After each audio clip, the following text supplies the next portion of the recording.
Country around here. All the trees. They smell good. Everything looks like it's just been scrubbed. It's probably as muddy as any place else when it rains. Mr. Matthews, how did you happen to decide to come to Millwood? Well, Sid, I don't suppose you ever had to watch a good farm blow away right out from under your feet. No. Well, it ain't pleasant watching all your work go for nothing. The children's mama was sort of in love with the place, and she wouldn't give up. But after we collected the money from the insurance she persisted in carrying, why, we just up and sold out. Must have been hard to leave old friends and neighbors. Oh, those folks weren't as neighborly as a man might expect. Say, you know that ad you had in the Farm Journal sounded to me just like something I've always wanted. Except that it'll take nearly all the money we have Debbie. to pick it. We're here to see if it's all you cracked it up to be.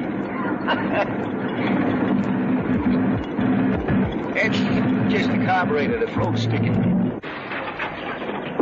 Carburetor. The float's done. Well, anyway, it isn't a tire.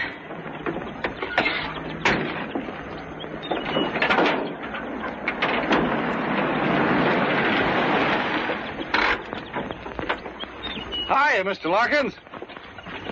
You need some help? Well, the motor stopped.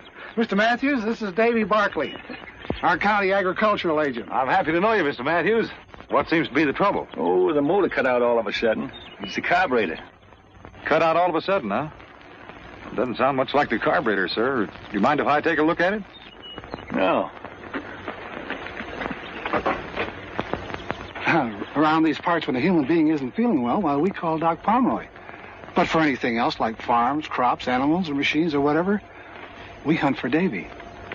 You know, I don't believe there's anything he can't fix. He believes it ain't that carburetor. He can't fix that truck. Because I can tell just by the wheeze of it what's wrong.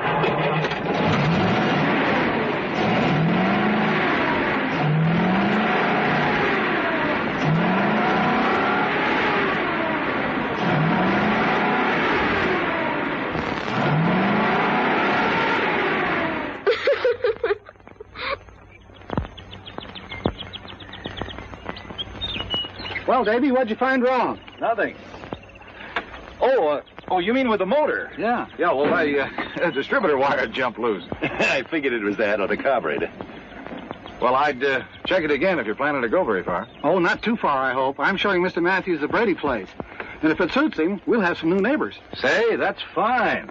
It's a good farm, Mr. Matthews. Yeah, that's what Mr. Larkin tells me. But I'll know better when I see it myself. Well, Davy, thanks for your help. Yeah, thanks. I'd like to come by and see you after you get settled, have a talk with you. Sure, Barkley. Anytime. That is, provided we buy. Well, we'll try to make you feel welcome. You do, sir. I'll catch that hood for you. Thanks.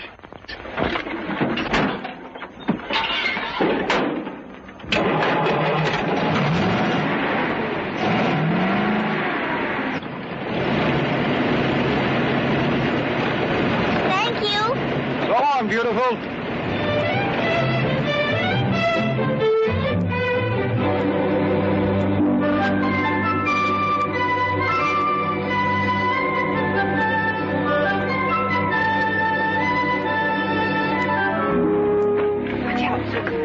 Don't you kids go nosing around. Well, there it is. Of course, it hasn't been lived in for 6 months. Little fixin' and put it in apple pie shape. Yes, but... Let's take a look at the land. Well, start right over there. Come on, I'll give you a ride. What did I tell you about nosing around?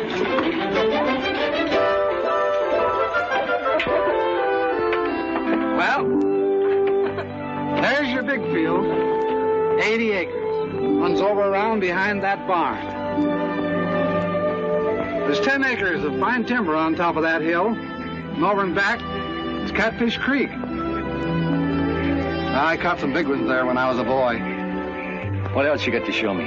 Well, there's some nice grazing land I'd like to have you see. Then after that, we could take a look at the buildings and the inside of the house. Fine.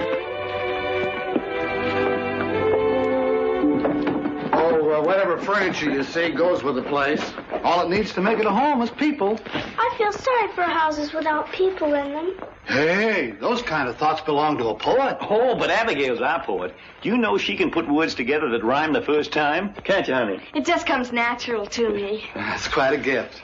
Papa, can Mr. Larkins show me the kitchen? I guess so. Why, surely, right this way. There's a range goes with it. Good. Now you get your stove, Debbie. Needs a bit of polish, of course. Yes. Well, what do you think?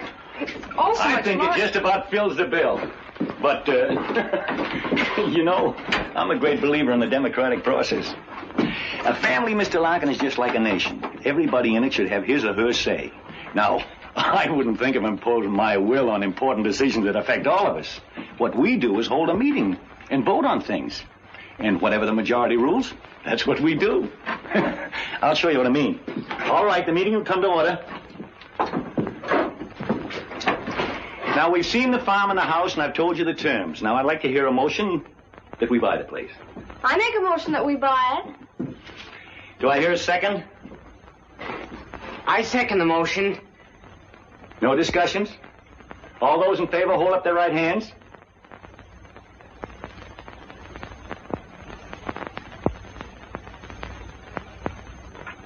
Good. Passed by unanimous decision. You get the papers, Mr. Larkin. The papers. Oh, yeah. Yeah. Now, while Mr. Larkin and I are going over the details, you kids can start unloading that truck. It's Helen! Benediction and blessed! It's Helen! It's Benedicta!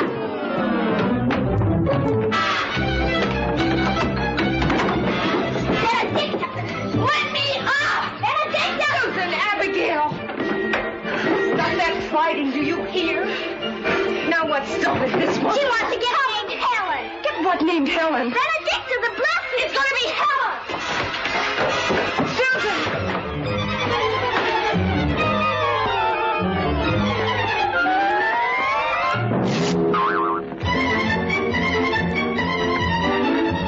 Papa, you did buy her. You did bring Helen. Helen. Her name's Benedicta. And then what? Benedicta the Blessed. What are you kids talking about? Benedicta, our new cow. But, Papa, you as good as promised I could name her, and I've chosen Helen. It's a beautiful name. It stinks. It does not. It stinks. Yeah, cut that out, you kids. Neither one of them names will do because what I bought ain't a cow.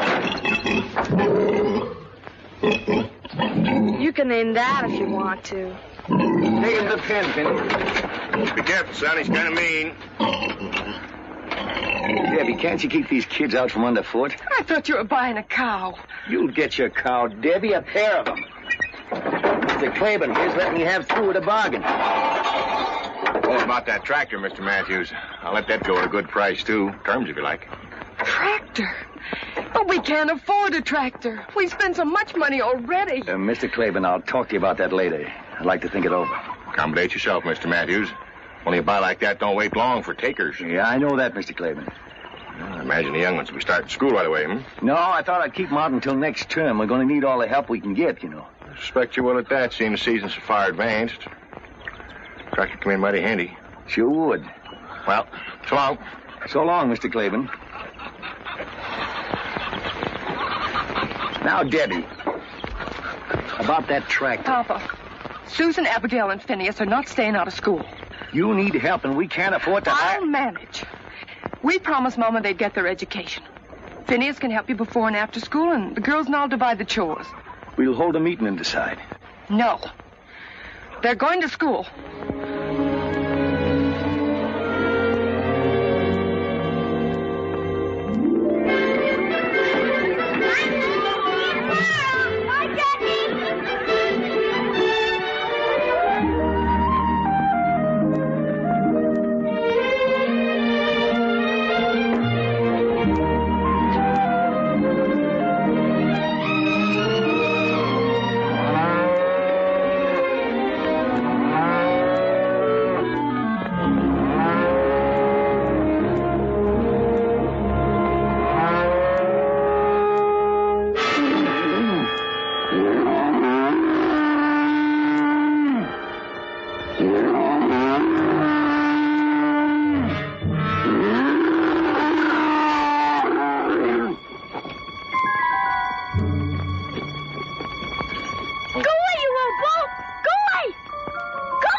What you doing?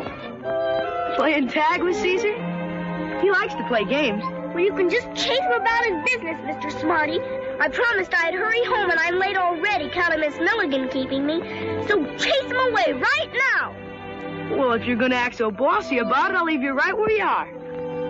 Take care of her, Caesar. Oh, I was just teasing. He wouldn't hurt a fly. Look. He's a purebred Angus, imported all the way from Scotland. Come on, scratch him. He likes it. What's the matter? You scared?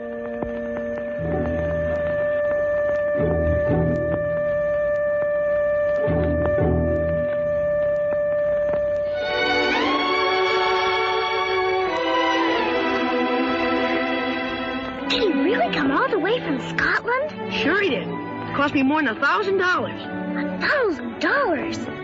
And he's yours? Sure he's mine. All the cattle in his pasture are. I raised them. You mean they really belong to your father and he let you pretend they're yours? Well, I mean, no such thing. They are mine. Dad gave me 2 Angus calves for a start. I paid him back a long time ago. Say, you're one of the new kids that just moved around here, aren't you? Yes. What's your name? Susan Matthews. What's yours? Peter Wexford. But everybody calls me Buzz. Why? I don't know. Unless it's because... Because he's got bees in his bonnet. What are you doing here, Jessie? Spying. Brothers are mostly dopey, but interesting. Say, I saw you at school today. Susan, this is my sister Jessie. Jessie thinks I couldn't find my way home without her. You couldn't. You're dopey. And you're an undersized snoop. Well, I can't stand here wasting my time talking to girls. I gotta get the cattle headed home for their supper. I'm grain feeding them to put weight on. I've got to get home, too. Come on, I'll open the gate for you. And all these cows and Caesar, are they really yours? I told you they were, didn't I? Well, bye, Buzz. Bye, Jessie. Bye. Goodbye, Susan. See you in school tomorrow. Bye.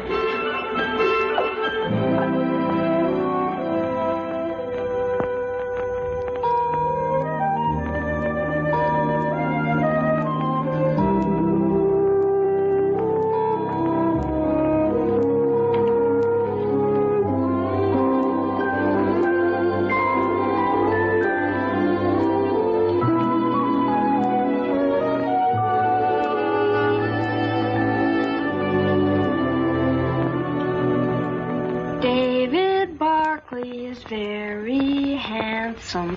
David Barkley is tall and slim. David Barkley is very handsome. Bet the girls all fall for him. What kind of a song is my little girl singing? Something she just made up? What, Papa? That song you were just singing about somebody named David Barkley. Why, I hardly knew that anyone would hear it. But surely you remember David Barkley, Papa. He's the county agent. You know, the man that knew more about your truck than you did. The one that stared so at Deborah. What about him? Why, nothing, Papa. At least nothing that means anything, I'm sure. Well, if it doesn't mean anything that all the girls fall for Mr. Barkley, why don't you tell us what you know? I'm sure we'd all like to hear. I don't know how Abigail would know it, but I think what she wants to tell you is that I met and talked to Mr. Barkley in Millwood today. Henry Larkins told me when he delivered the groceries. It'd be much nicer, Abigail, if when you wish to tell things on the rest of us, if you'd be more straightforward about it.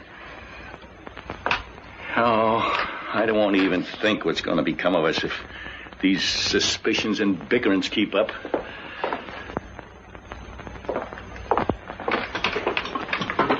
Maybe you'd like to tell us what you found so interesting to talk about with a so attractive Mr. Barkley. It was just about the farm. After all, he is the county agricultural agent, and I asked him what crops he thought we ought to raise. And I imagine he was very happy to offer his advice? He did suggest that we plant potatoes. Oh, didn't care for soybeans, huh? Oh, he said the summers here aren't hot enough. I don't suppose Mr. Barkley got his knowledge from working a farm. He studied in college. Well, after all, 40 years of actual farming is apt to give a man more know-how than he can... He is in touch with all the farmers in the county. And the state university supplies him with the latest information and ideas. I've got all the ideas we need. Now I've got something important to take up. Finney. Yes, Papa? Sit down here. We're going to have a meeting. Yes, Papa. Meeting will come to order. Now, before I get to what I have in mind, is there anybody got anything they want taken up? All right, Susan's got the floor. Speak up. Papa, I'd like to borrow enough money to buy 2 lambs. Like these. I want to raise them for my very own. When they're grown, I can sell the wool and pay you back. And after a while, I'll have a lot of them, like Buzz. Buzz? Buzz Wexford. His papa gave him 2 calves, and now he's got a whole herd. And a prize bull named Caesar, worth more than $1,000. And they're all his very own. Only I want to raise lambs. Please, Papa, may I? I met Buzz. He's a swell guy.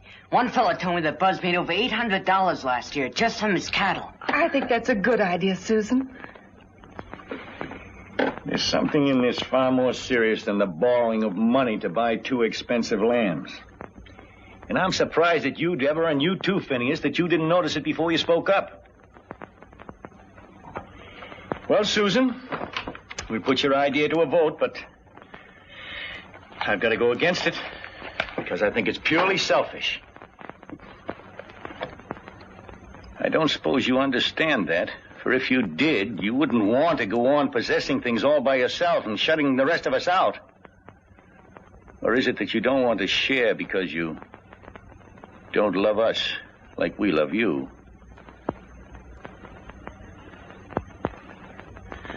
Well, you heard Susan's plan and the discussions about it.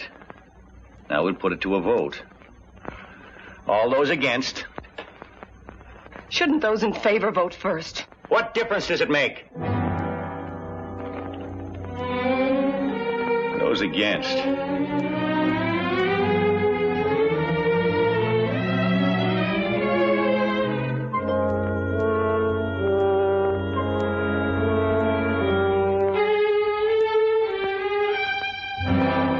Good. I guess that settles that. Now, if there's no other business, I got a plan I'd like to propose. One that'll be good for all of us. You know we need that tractor of Mr. Claiborne's in the worst way. Of course, he'd be willing to rent it to me, but you know we believe in owning things outright. Well, wouldn't it be better to rent it? I believe I can make out a way we can buy it. How, Papa? We'll cut that timber at the top of the hill and sell it for lumber. I've already spoken to Mr. Gale about it at the lumber mill, and he's willing to pay us a good price for it. Then we'll make a down payment in the meantime.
with it, baby. What's wrong? He isn't fair. Papa isn't fair. He got his tractor, but I didn't want those lambs for my own because I don't love all of you. I wanted them because I think I can help you say why. It's because you want to be an individual. And to prove that you are one, you got to do something all by yourself. To own something that's wholly yours. Is that wrong? I don't think so. But how'll I ever be able to do anything like that? Abigail always votes the way Papa does. And if Papa even looks at Finny gets too scared to vote against him. Well, it's sort of like fighting a pillow, honey. You can't win. You dent it in one place and it just fills out in another. All you do is exhaust yourself. I found that out. But who knows what can happen tomorrow? I got work to do. Want to ride with me?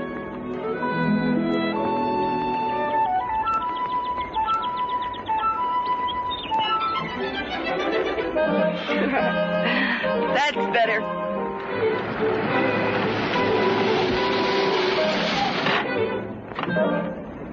Hello. Hello, Mr. Barkley. Hello. Hi, Susan. Hi. I hate to do this. Miss Matthews, with the power vested in me by the United States government, I must ask you to keep an eye on this young woman. Why, Mr. Barkley, what do you mean? I mean that a certain young farmer named Buzz Wexford found your sister trespassing in his pasture and frightening his prize bull, Caesar. No. So that since that day, neither he nor Caesar have been quite the same. That's a big fib. Susan, here's something I want you to look over.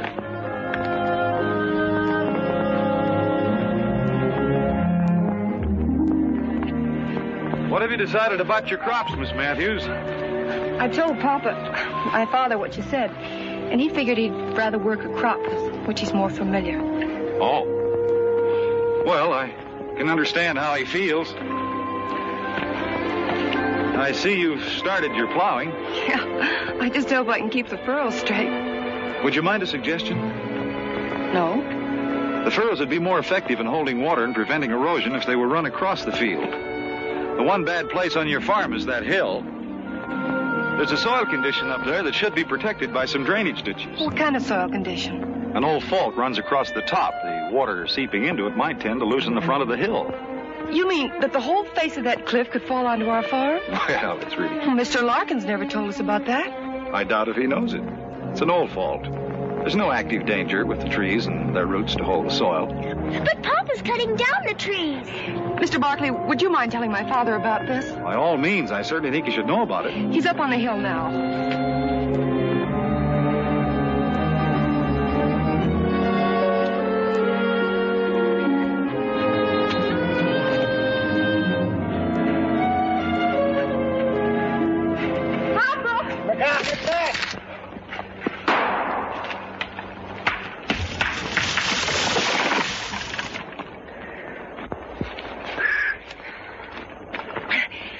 Mr. Barkley? Oh, yeah. What's on your mind, Barkley? It's about these trees, Mr. Matthews. I'd suggest you leave them standing, sir. I expect you county agents have got to make some sort of suggestion in order to hold your jobs. Well, if you don't mind, I'd like to show you something, sir. It's right over here.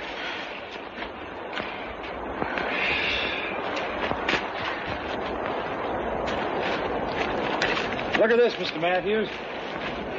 That ground has slipped down and away from the earth we're standing on. Yeah, but that looks to me like it happened an awful long time ago. It did, but there's no telling how deep this fracture goes. Look. Here is the face of your hill. This fault runs across here and has a natural drainage into a dry ravine down below that points directly at your farm. Without these trees, the whole top of this hill could erode away. But by keeping the trees in, putting in some drainage ditches along here to protect the fault, will save you money. It might even save your farm. Well, Thanks again for your interest, Barkley, but I ain't gonna let a crack in the ground stop me from making several $1,000s. And now, as a man who's got work to do, you'll excuse me. Well, thanks for listening, sir. That's all right. It won't be long now before I'll be able to show you what a real farm looks like. I'd like to stop by and see you again. Anytime,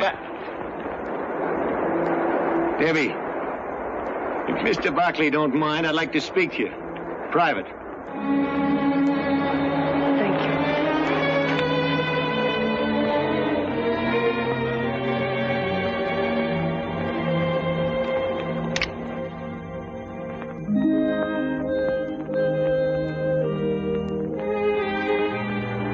Mr. Barkley! Mr. Barkley! May I walk to your car with you? Well, don't you think it might cause people to talk? There aren't any people. Oh, well, in that case, come along. Has Deborah a steady boyfriend? Deborah? What's so surprising about that? She's a very pretty girl. Deborah? Well, yes, don't you think so? No. You can take my word for it, she is. She is? Mm-hmm. She, ever go out with any of the fellows back where you came from? Only Charlie Gidget. Charlie Gidget? What did he look like? Oh, he was tall and kind of skinny. And his teeth stood out like this. He didn't have much hair. Sounds kind of unattractive. Did Deborah like him? I don't know. She laughed at everything he said. How many times did she go out with him? Just once.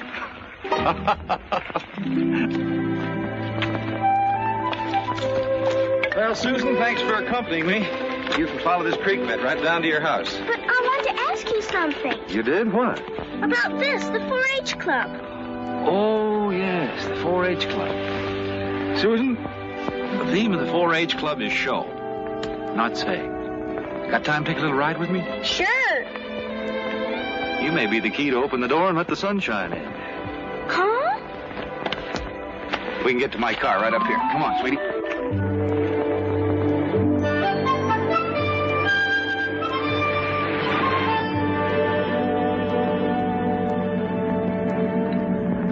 That's a funny name for a club. 4-H.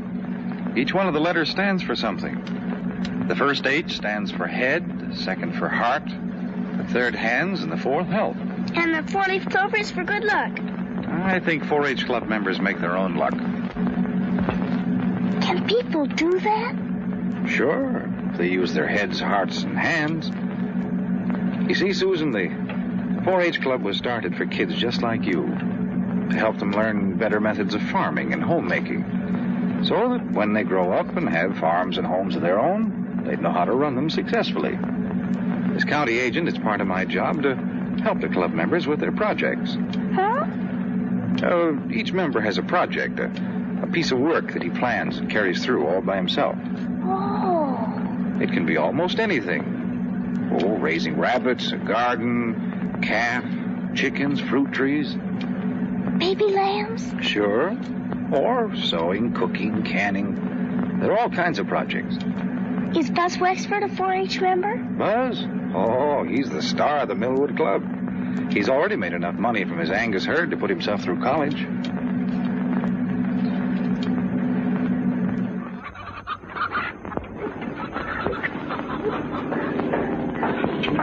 They look fine, Del.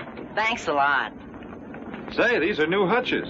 Yeah, I built them myself from those plans you got for me. Oh, it's a nice job. Tell me, how are your books?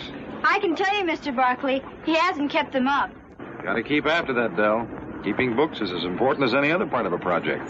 I'll do them tonight, for sure. Good. What do we have here? Canned pears. They're for you to sample. Oh, well, thank you.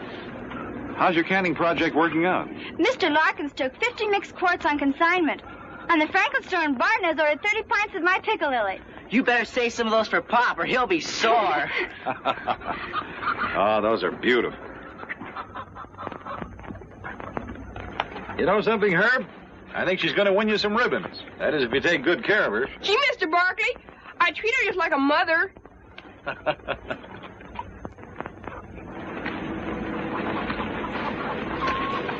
Did you get the lime I suggested, Roberta? Yes, and I used the proportions you gave me.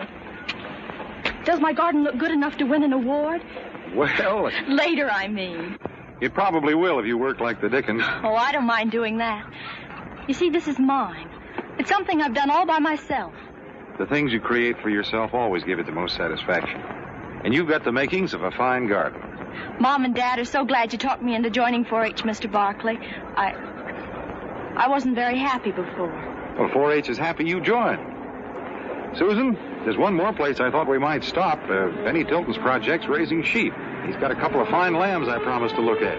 No, I don't want to see them. I want to go home. Please. Okay, sis. Home it is.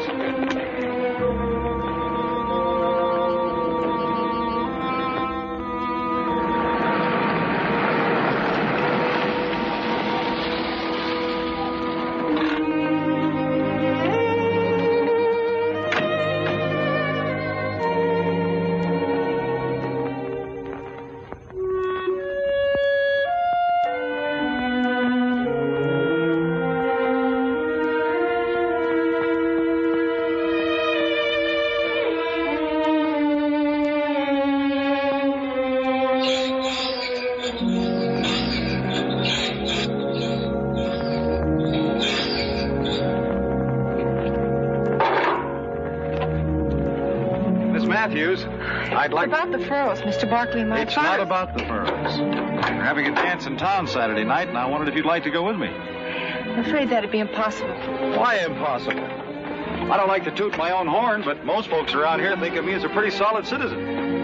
The remark wasn't meant to be personal. My invitation was. It's just that social activities don't interest me. Wait a minute. I'm not speaking now as county agent. This will be a purely personal observation. You're a coward.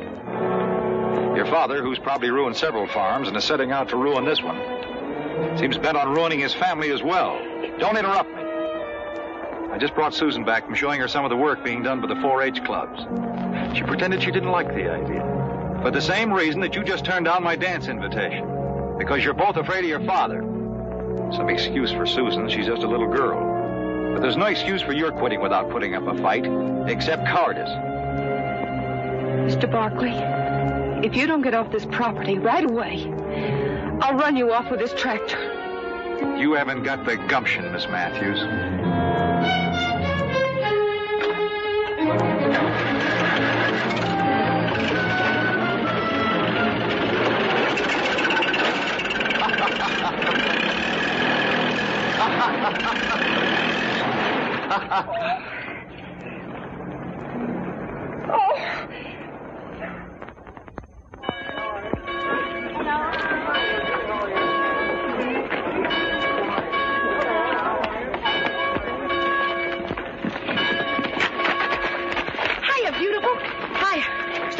I got something I want to tell you. I can't talk now. I have to pump up the bellows on the organ.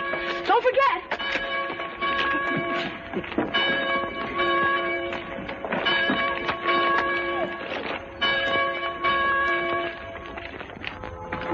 Well, the Matthews. Good morning, Mr. Larkins. Miss Matthews, Mr. Matthews. How are you? We thought we'd try you out and see what kind of a preach you got. Welcome to our church. It's a nice church, Mr. Larkins. Yeah. It looks friendly. We mean it to be. Our Reverend Benton is less given to preaching at us than talking to us. We like it that way. I'll show you to a seat.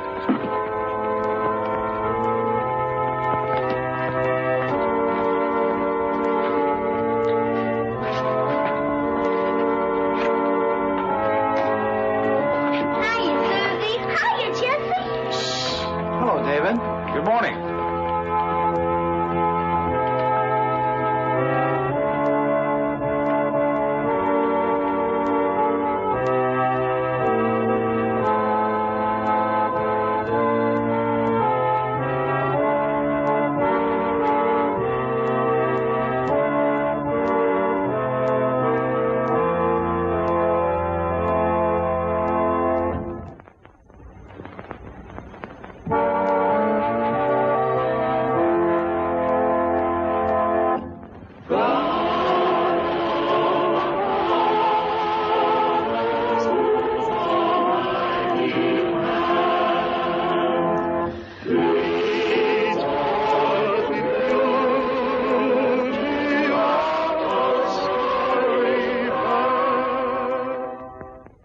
My sermon today is inspired by the story of Moses and the promise that God made to him. The story may be found in the Old Testament, the book of Exodus. The promise was that if Moses and the Israelites, who were suffering cruelties and slavery at the hands of the Egyptians, would but have faith, God would show Moses how to lead them out of their bondage into a land of milk and honey. It was the promise of a new life, a beautiful green promise. But before it could be fulfilled, there was a sea and a wilderness to be crossed, thirst and hunger to be overcome. The fulfillment, you see, had to be earned. Now, I find a parallel between those ancient Israelites and ourselves, all of us. We, too, are in bondage, lashed with the bullock-hide whips of ignorance, shackled by the iron chains of the unknown. But the same promise, the beautiful green promise, has been made to us. Only the sea of doubt, the barren desert of illiteracy, the hunger of bigotry and the thirst of incompetence stands between us and freedom, between us and the land of promise. Now, we've been given not just one Moses to guide us, but many, our men of science, our doctors, chemists, mineralogists, agronomists, all those patient seekers after fact and truth, the delvers into the mysteries of matter, the searchers of the mind for a better understanding of human behavior. These men are our Moses, turning our feet away from the false and easy trails of superstition and guiding us along the steep and toilsome path of knowledge, the one true and the one and only road to the land of promise, where we may claim our heritage. To my mind, the really sinful man or woman is the one who, through bigotry and ignorant pride, refuses to learn, and calling his ignorance virtue, tries by self-made rule and by scorn to keep all others from learning. These are the real sinners. And here is the vilest evil. To feed their ego, to disguise their inadequacies, to hide their quaking fears, they sneer at the new, revile the experimenter, and deride the pioneer, and then hypocritically defend their actions behind the fog-bound fortress of intolerance.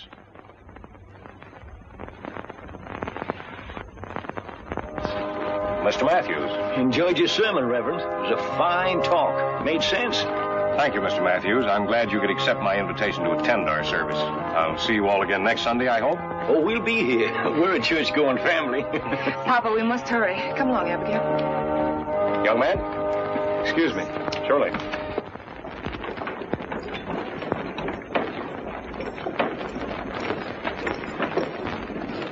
Hey, Susie! Susie Matthews! Hey, wait! Told you I wanted to see you after church. I forgot. That's the way it is with me. I just don't make any impression on girls. What I wanted to tell you is that my mom, she and Reverend Benton, the leaders of our 4-H club, would like to invite you and your sister and brother to our club's masquerade party. Of course, the party's about 5 weeks away, but I thought I'd better speak early before you met some better-looking guy. Is it a date? I know he's kind of homely, but please say yes, or he'll have to invite some awful-looking pill. Besides, Mother said I could serve some of my drop biscuits. Oh, no, not those. I dropped one once and like to broke my foot. He likes to exaggerate. If you let go of one of my biscuits, it'll just float in the air. How about it, Susie? Will you come? They'd be very happy to come to your party, Buzz. And thank your mother for the invitation. Good. There'll be a swell gang there, and I'll make it a personal project to see you have a good time, cutie. You ought to wear those things, Butterfingers.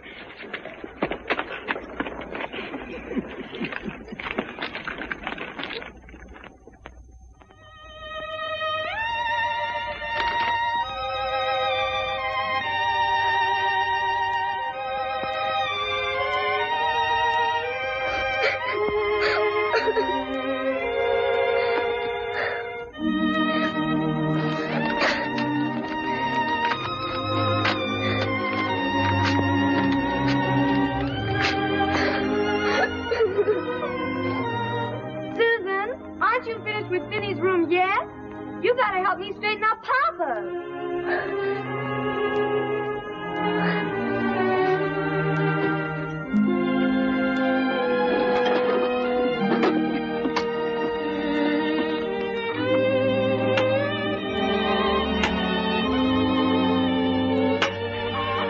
Hey, what you doing with my fishing tackle?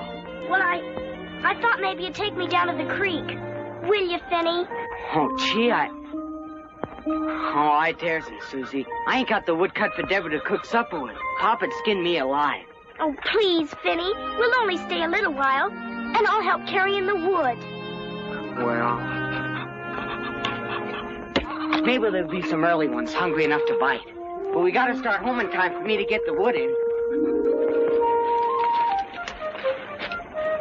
Boy, this looks good, Susie.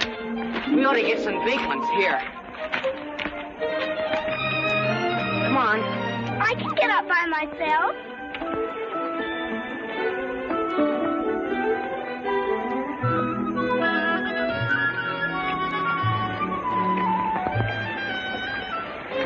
Oh, this is swell. Hand me the worms.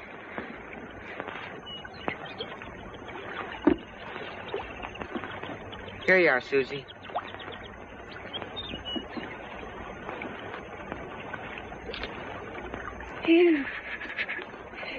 I'll do it for you. No. It isn't fair to let others do an unpleasant thing you can do for yourself. Just because it's unpleasant.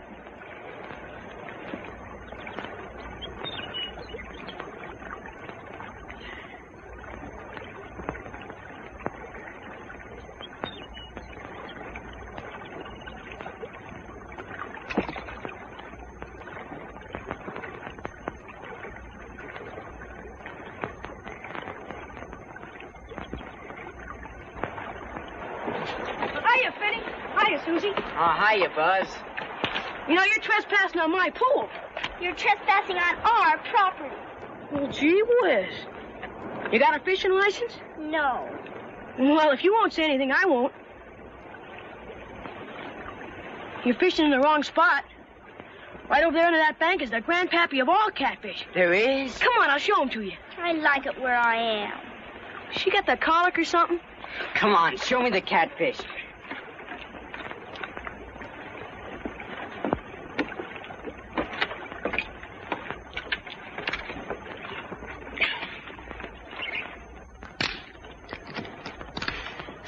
What is it, Buzz? It's Jessie. Pretend you don't notice or you'll embarrass her. She's spying again. See that shadow? There he is. Gee whiz, let's try and catch him. Oh, he's too smart. All he does is just bun for bait. Jessie! He's almost as smart as Buzz thinks old Caesar is. Caesar is smart. Caesar's smarter than you anyway. You didn't know I was trailing you. Sure didn't. I thought it was an old stray cow. Did ya? Homer says you're gonna enter Caesar in the state fair this fall. Are you, Buzz? He is if he wins at the county achievement day. Achievement day? What's that? That's when all the clubs in the county compete. Whoever project wins gets the show at the state fair. Caesar wins that, I'll get to take him to the national show in Chicago. Boy, wouldn't that be something? Yeah. Of course, it ain't all up to Caesar. I gotta learn how to show him. Gotta be able to produce all the records of how much it costs to raise him, what he ate and all that. Those judges want to know everything. I sure hope you make it, Buzz. I wish Papa would let... Finny, time for us to start home. Anyhow, no one could catch fish with all the jabbering that's going up.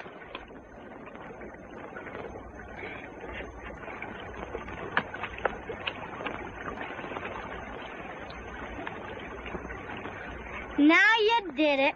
Did what? Only a woman would understand. Oh, shut up.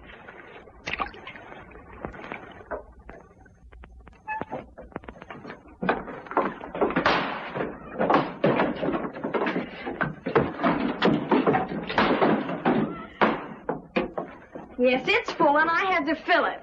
You just wait, Phineas Matthews, until Papa hears about this. He'll probably give you a good whipping. But, Abby, it wasn't Finny's fault. I made him go. Explain that to Papa. You're gonna get it. Listen, Abby, if you won't tell Papa, I'll give you a new Indian bracelet I just made. Let me see it first. It's upstairs. Come on.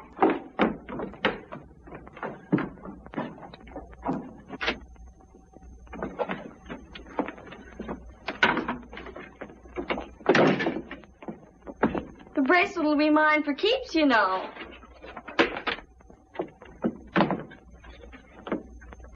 You give me that, you nasty little snoop.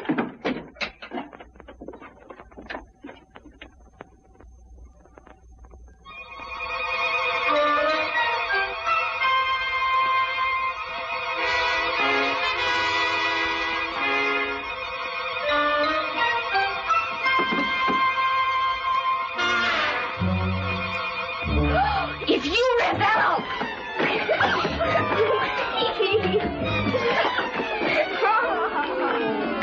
You'll give me that or you'll be sorry. I won't be the one who's sorry after Papa sees this misformed divine. You'll give me that. Give me that. What's all this screeching about? We were just playing. Weren't we, Abby?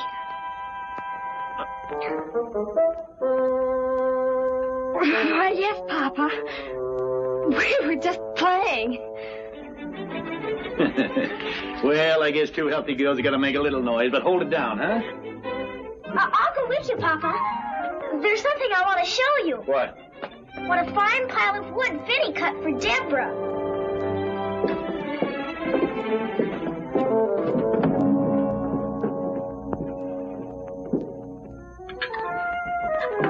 Excuse me. Did you do your homework, Phineas? No.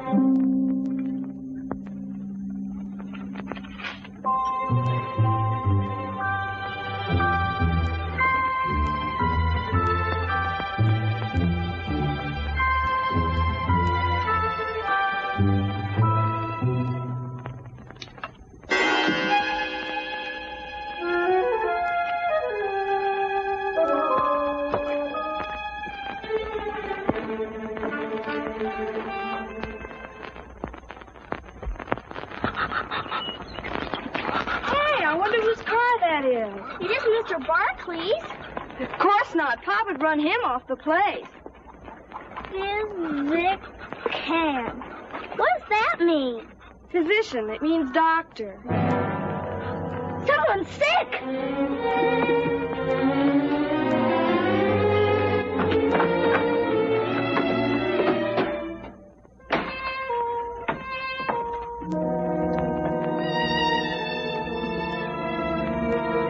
Deborah's.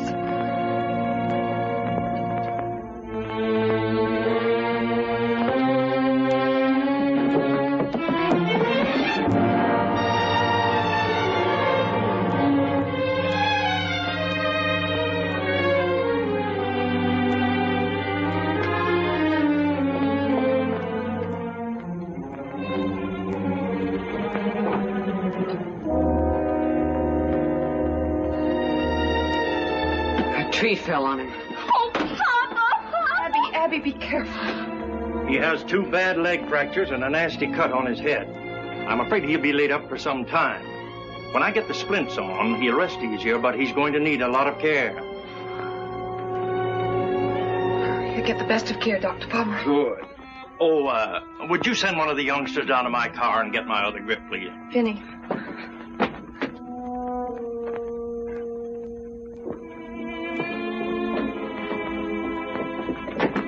How's Papa? He's resting better since Dr. Pomeroy gave him those pills. Oh, what are we going to do? I don't We're going to behave ourselves for one thing.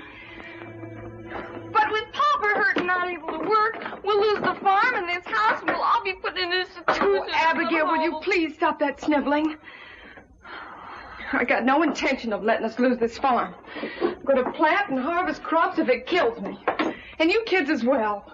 I don't see how you expect us to do everything. Plowing and planting and feeding the stock and cutting down trees. And we're not going to cut down the trees. But Papa wants us to, and I'm afraid some of Papa's plans will have to be changed. You mean that almost the very minute that poor Papa is stricken helpless and maybe lying on his deathbed, that you're plotting to change everything he planned and ruin us? Abigail, now listen to me. No, I'm going to tell. I'm going to tell Papa everything. I'm glad I never took the notion to write for Dr. Lumlock's secret lotion. I'd hate to have any friends of mine asking about my form divine. What on earth has come over you, Susan? Nothing at all.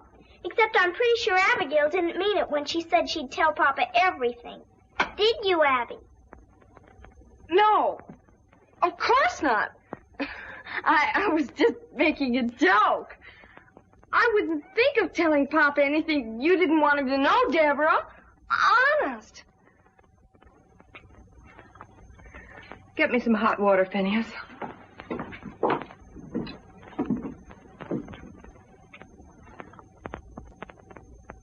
Of course, the children are in school, but they do help with the chores. So, as far as my father and the house go, I think we can manage. But it's the farm that bothers us. And I just thought that perhaps you could give us some advice on what we could best do. Well, if you could stay for a few minutes, a friend of mine is coming by who knows much more about farming than I do, I'm sure, and I think he'd be glad to help you. But maybe you know him, David Barkley. Oh, yes. I'm terribly sorry. I just remembered I have to go to Millwood before Mr. Larkin closes the store. Closes? Why, you have all afternoon. Mr. Larkins never closes until 6 in the evening. Help! Help! Help!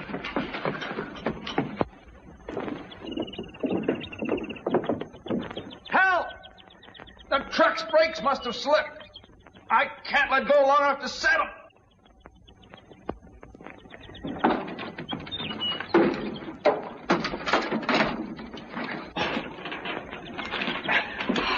Mr. Barkley, I owe you my life. I couldn't have held out much longer. I can't tell you how sorry I am. I was sure I set the brakes. Forget it, Miss Matthews. But, Mr. Barkley, why didn't this rock hold back the truck? What?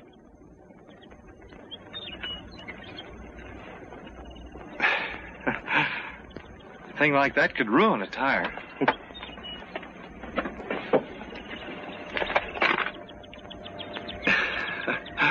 Hello, Susan.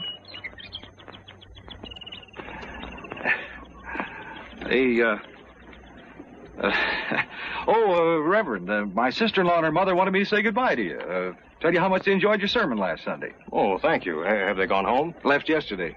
Brother Edward said if she didn't want him to starve to death, she better get herself home. Think it could be jealousy? Oh, quite possibly. Your sister-in-law is a very attractive young lady. Huh? Oh, we Barkleys have an eye for pretty women. Well, there's certainly nothing wrong in that. Oh, David. Miss Matthews came by to ask my advice on how best to manage the farm now that her father's laid up, and I told her I thought you were the one really most qualified to help her, and it just occurred to me. I think it would be a good idea if you'd go out to the farm right now, and then you could talk things over right on the spot. An excellent idea, Reverend. Excellent. Would you lead the way, Miss Matthews?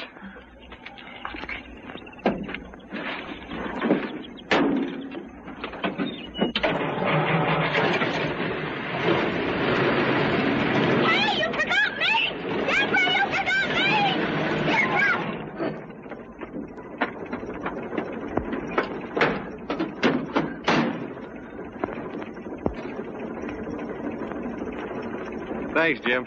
Thanks a lot.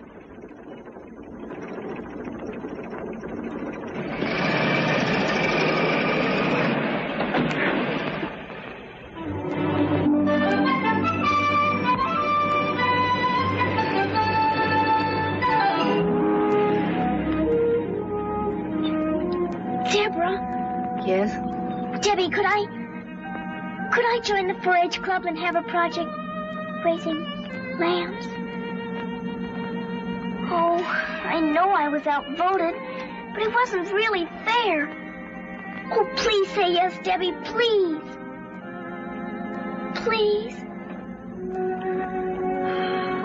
Well, we might just as well get hung for a lamb as a sheep. Only if your lambs cost too much, you'll have to choose some less expensive project. Oh, I don't know how much purebreds cost, but the minute we stop, I'll ask Mr. Barkley. He'll know. He's so pretty.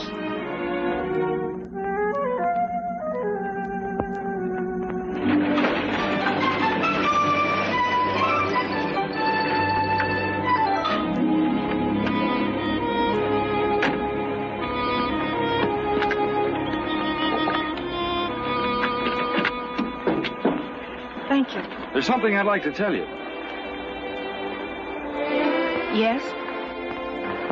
Maybe we'd better talk about the farm first.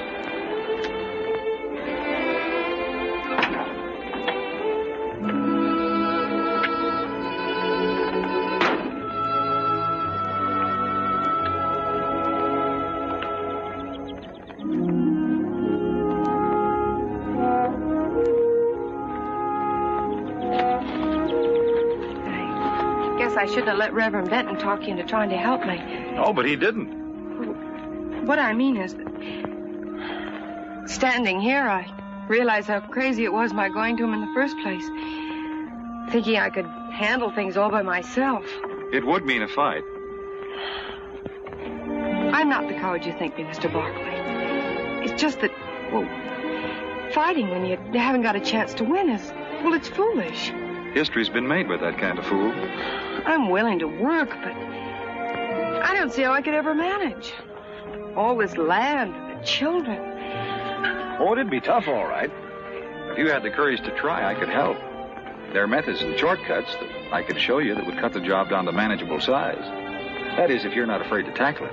I'm not afraid. It's just that... How could I start? Can you take orders? I think so. Good. The first one is that you call me David. Mr. Barkley, Well, now, if you can't follow a simple order like that, there's no sense going on.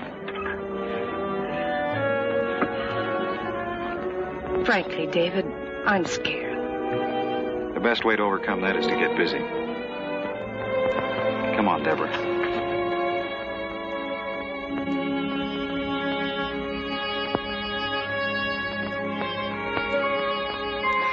Gee whiz, Abigail. You'd think they'd run out of words after a while. Abigail?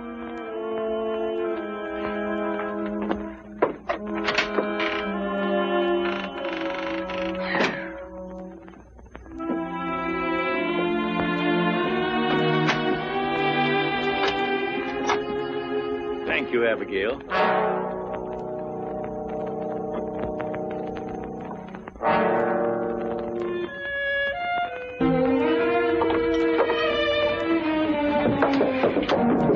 What have you been telling Papa? I haven't said a word to him. Cross your heart and hope to die. There, does that satisfy you? Deborah! Deborah, come up here. Deborah, you hear me? Yes? Yes, Papa.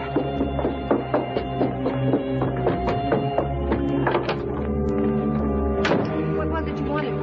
Now you listen to me, Deborah. Don't you think for 1 minute that I don't know what's going on behind my back. Because I do. But if Abigail hadn't come up and raised that window to give me some fresh air, I would never have known about this treason. I heard every word you and that book-taught farmer said. You probably prayed that I'd be struck down so I could try out your crazy schemes. You're a Jezebel, that's what you are, a Jezebel. Oh, you don't care if his insane ideas ruin us and drive your helpless sisters and brother out into the world homeless and... Papa, be quiet. You slept through the sermon when Reverend Benton was describing the sinner who didn't want to learn and who tried to keep everyone else from learning. He might just as well have been describing you. David called me a coward for not standing up to you, and I got angry. Now I realize he was telling the truth. I've made up my mind not to be afraid any longer. Since you can't run this farm, I must. And I intend to run it David's way. Now, if you need anything, you call me.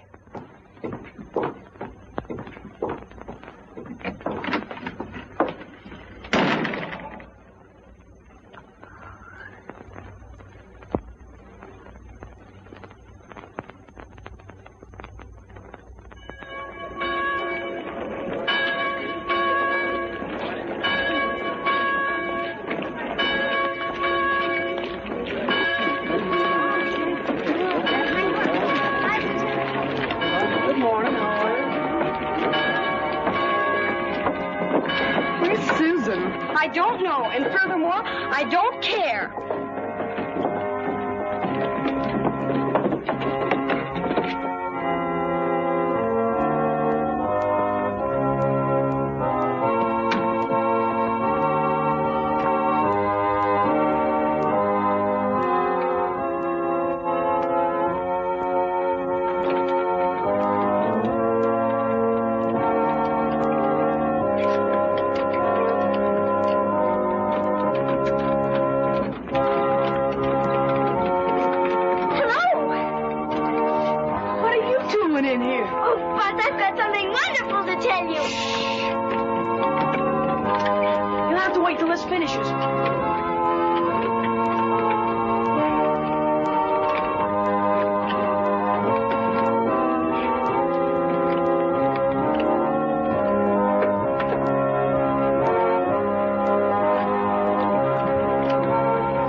Miss Murdoch sure uses a lot of air. She likes to hear that old organ roar. What is it you want to tell me about? Well, Buzz,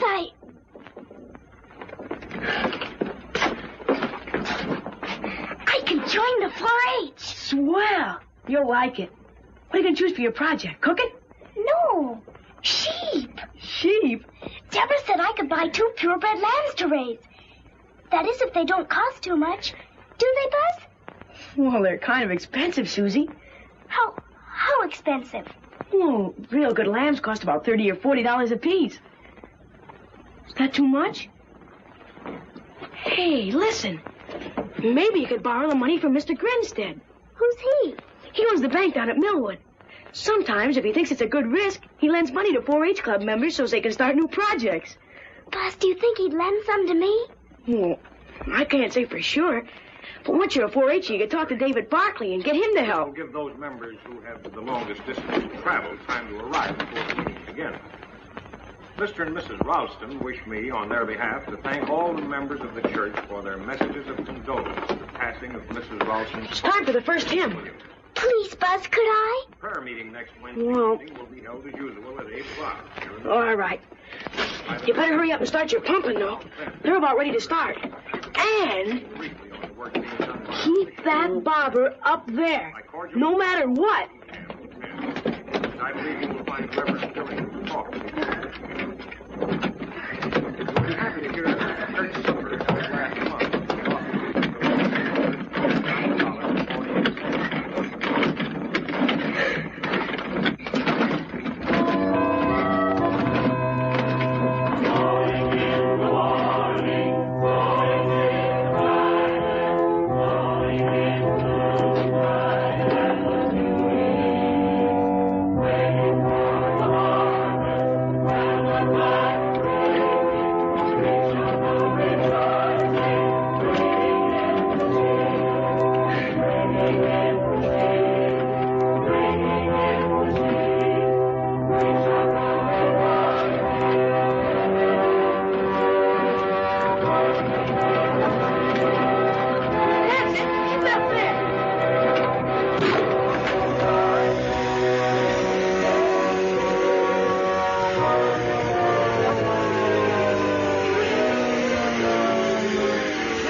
The fire burned all the cover off the north side of Strawberry Hill, leaving it bare and subject to erosion by rain. Excited? The Committee on Soil Erosion had planned to replant it with oats or barley, but we'd appreciate the county agent's advice. Thank you, Joe. I've had some information from the state director at the university about a new cover grass. The department would like to make some field experiments, so if the committee agrees, I'll send enough seed to replant the hill. The grass is a rapid grower and has a deep root system. Miss Susan Matthews.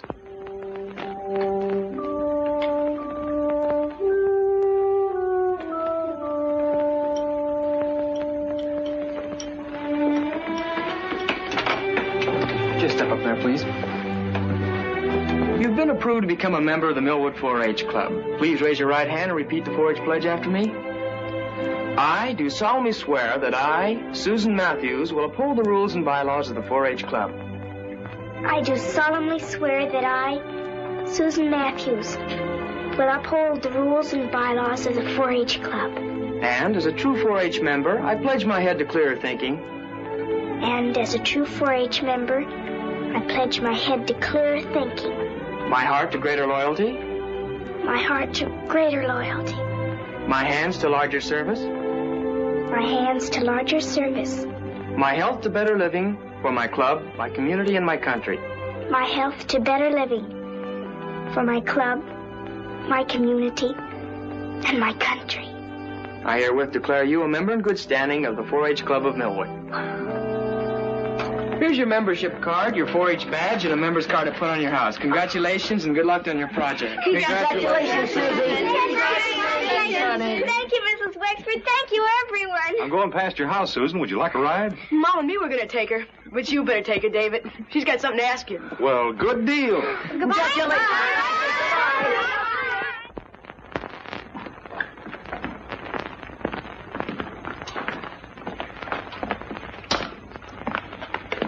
Good morning, Mr. Grinstead. This is Miss Susan Matthews, the 4-H Club member I spoke to you about. Susan, that's Mr. Grinstead. I'm pleased to meet you, Mr. Grinstead. Come in.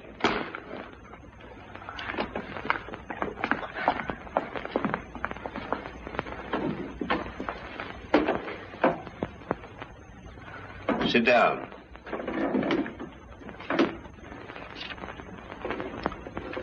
You belong to the 4-H. You want to make a project out of raising 2 purebred, caracal lambs. You have no money, no security, but you want to borrow money from my bank. That right? Yes, Mr. Grinstead. How do I know you know anything about raising caracal lambs? They are a very hardy breed of sheep imported to the United States from Bocahara. Many experiments prove they thrive in this country. Their wool and hides are very valuable and have a ready market. The wool from the grown sheep measures from 8 to 12 inches and weighs from 7 to 9 pounds and is used for rugs, carpets, blankets, and sometimes to make hats. The meat is not considered as good as that of other breeds, but is wholesome, and the milk from the ewes is made into fine cheese. The ewes grow to a weight of 125 to 175 pounds. The rams from 150 to 200 pounds. My brother Phineas has promised to help me build a shed and feeding troughs. I'll raise 2 beautiful lambs, Mr. Grinstead.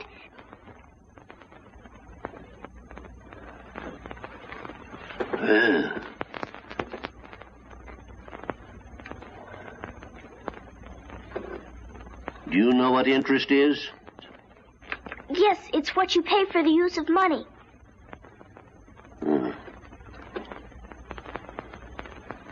My bank charges 6%. Are you prepared to sign an agreement to pay that for any money you borrow? Yes, Mr. Grinstead.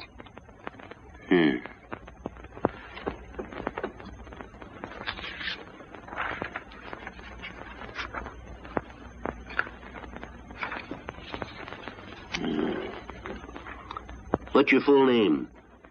Susan Anastasia Matthews.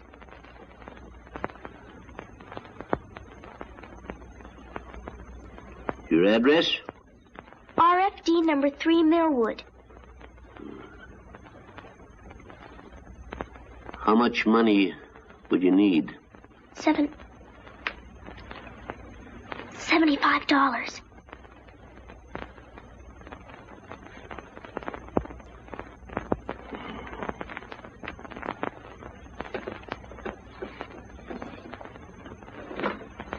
Sign here. Oh, Mr. Grinstead.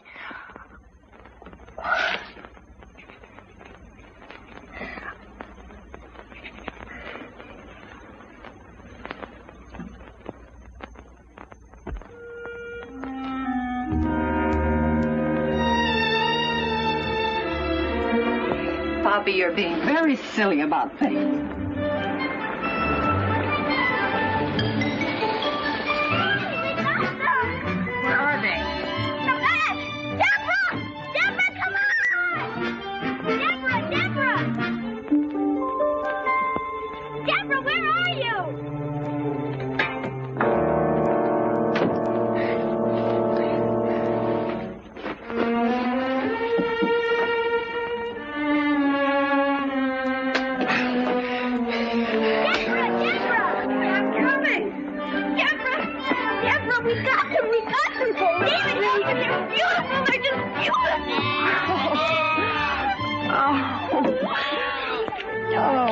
Susie. And I've got their formula because they have no mother. But I'm going to be their mother and bring them up to be the 2 best lambs in the whole wide world.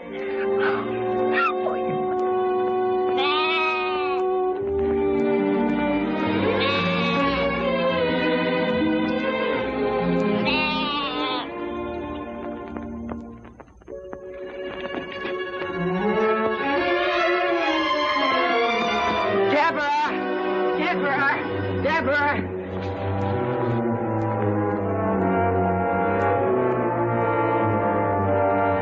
Where? Up in the woodlot on the hill. They got a power saw and everything.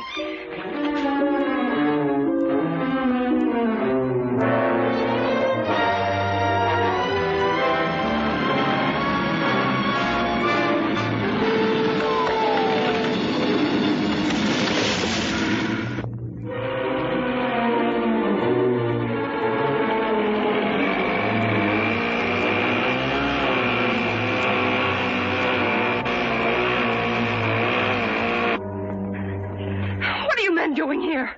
We're not trimming our nails, miss. Well, who gave you permission to cut down these trees? I bought them from old man Matthews. My father sold them to you? Well, if the old boy's your father, he did. You can't have them. Now, look, miss. These men and this equipment's cost me plenty every hour. Now, if your old man wants to change his mind, he's going to have to pay for that. Plus, the profit I have a right to expect. You bring me a check to cover it, I'll call off the men. And otherwise, no.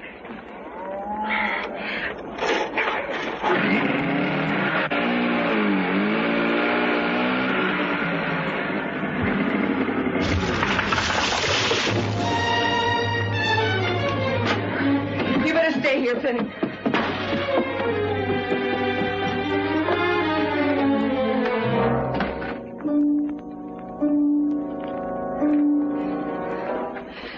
That man in the woodlot. What about him? You sold him our trees. I did. We need the money. You're going to give him back every penny of it. Whatever else he demands, so I can tell him to get his men off our property. I am not. Then I'll return the tractor to Mr. Claiborne and get back our down payment. I've already sent him his check. The tractor's ours.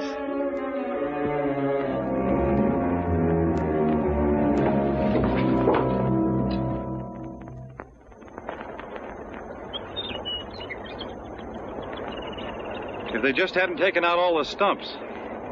Papa wanted him to. He planned to put in a vineyard.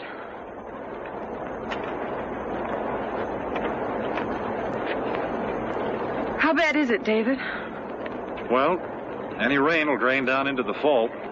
Well, what about digging those ditches you spoke of? That's a big deal. But there are a lot of roots that'll hold for a while. Don't look so serious. I'll work out a plan when I get back from Fulton. You're going away? Only for a week. Think you can bear it? I guess so. If I must. Meanwhile, I'll show you something that Phineas can get started.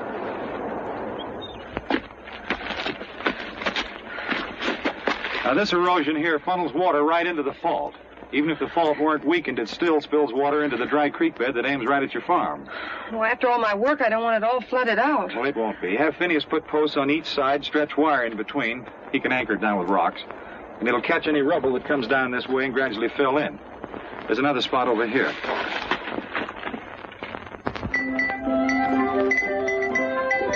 Now, Maurice, hold still and mind me. I'm your mother, you know. How do you expect to win a prize this fall if you don't learn to behave? Who is it? I'm out here! You're always out with those lambs. Come on in and get your costume fitted, or you won't be ready for Buzz's party tonight. I'm coming. Do you think you can behave yourself while I'm gone? Very well, then. See that you do.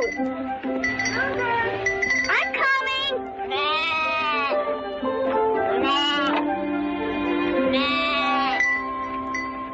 Here's your hood, Susie. Thanks. I wired those ears up good. They're beautiful.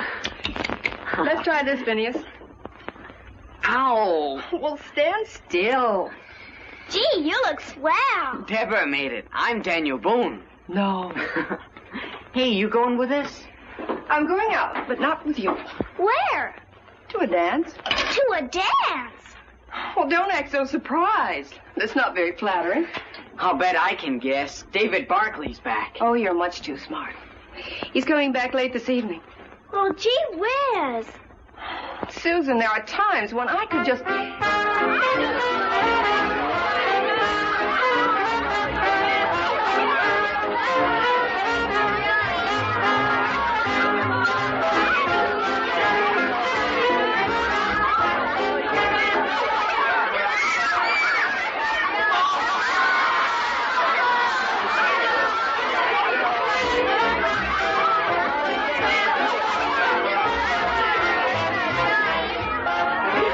Supposed to be. Mom says she's a femme fatale. I am not. I'm on to Harry, the famous international spy.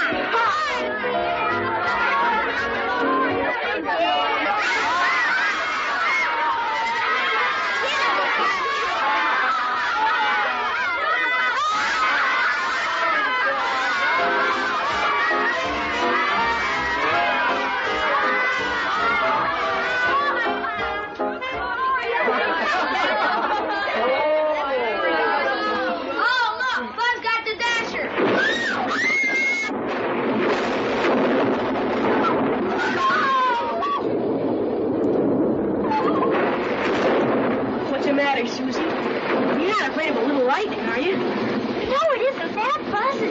It's what? It's my lambs. They're up in the barnyard. Well, they're in their shed, aren't they? Well, yes, but... What, do you want them in your bed? Your lambs are safe. Come on, eat your ice cream. I churned it with my own sweaty little paws. Yes, but if I hadn't been spying on him, he'd left out the salt. He's an awful problem. Oh.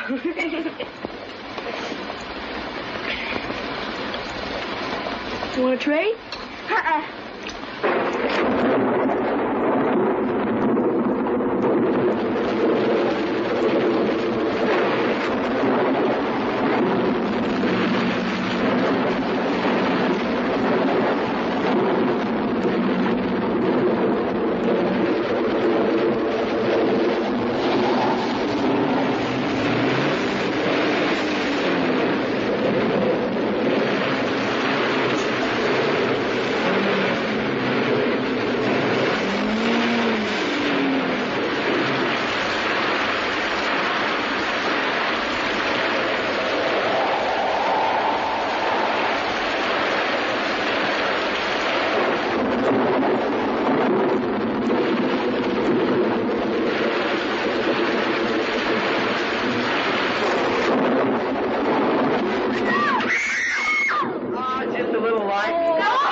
Just a moment.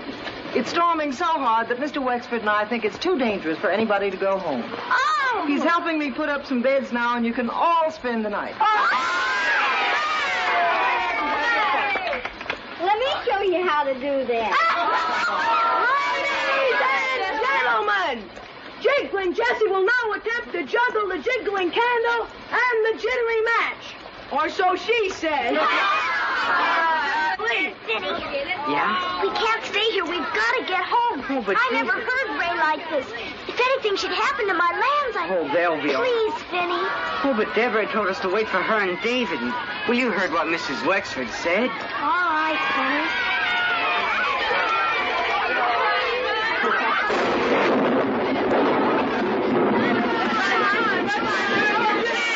Oh, you're going to miss it.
right, just worn out. Where's Deborah? When the barnyard started flooding, she went up on the hill to check some barriers. I'll put Susan to bed and go look for her.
Breakfast, Susan. No, thank you. I don't feel like eating. My lambs, are they... Behind the stove, Susan. Fat and sassy.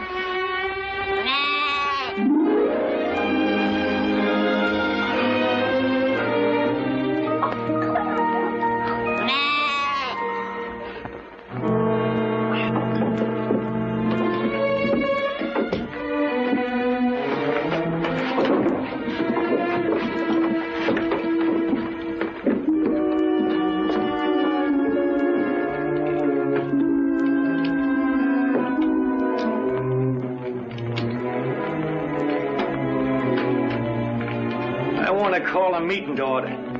I'll wait outside. You're mixed up in our affairs enough to stay and hear what I've got to say. Sit down, all of you.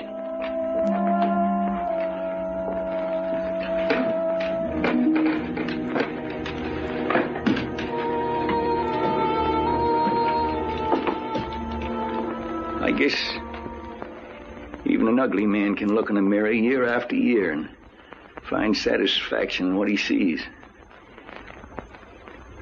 He never sees what's really there, only what he wants to see.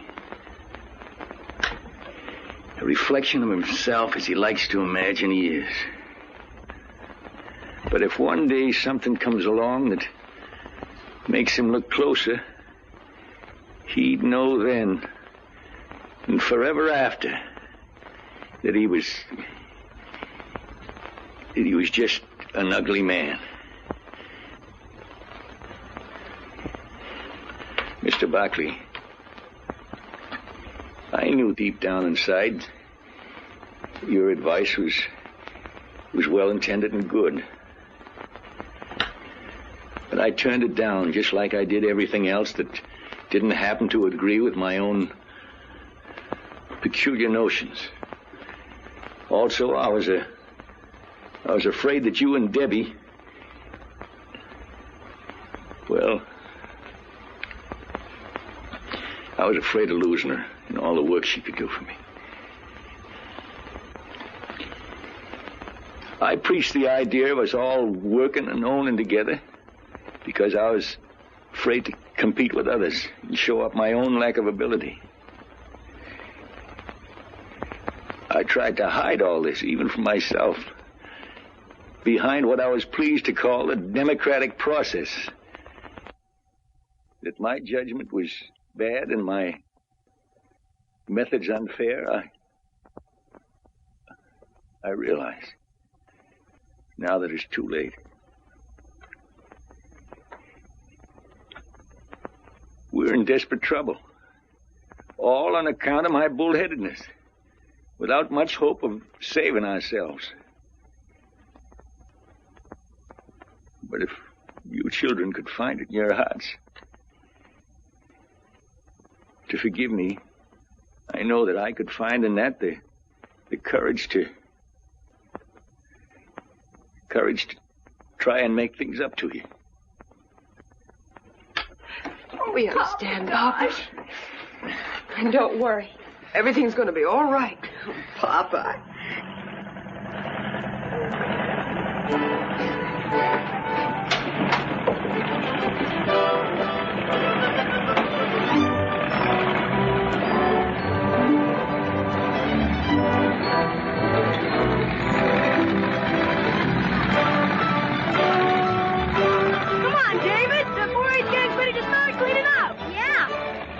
Doing here? Men gotta eat. I made biscuits. We're ruined. You gotta show us where to start. Okay, Buzz, we'll start in the field behind the barn. Coming with me? Yes, David. You guys coming too? Sure. Well, come on, we gotta help. Get down, dead ratchet! Papa, take him right out.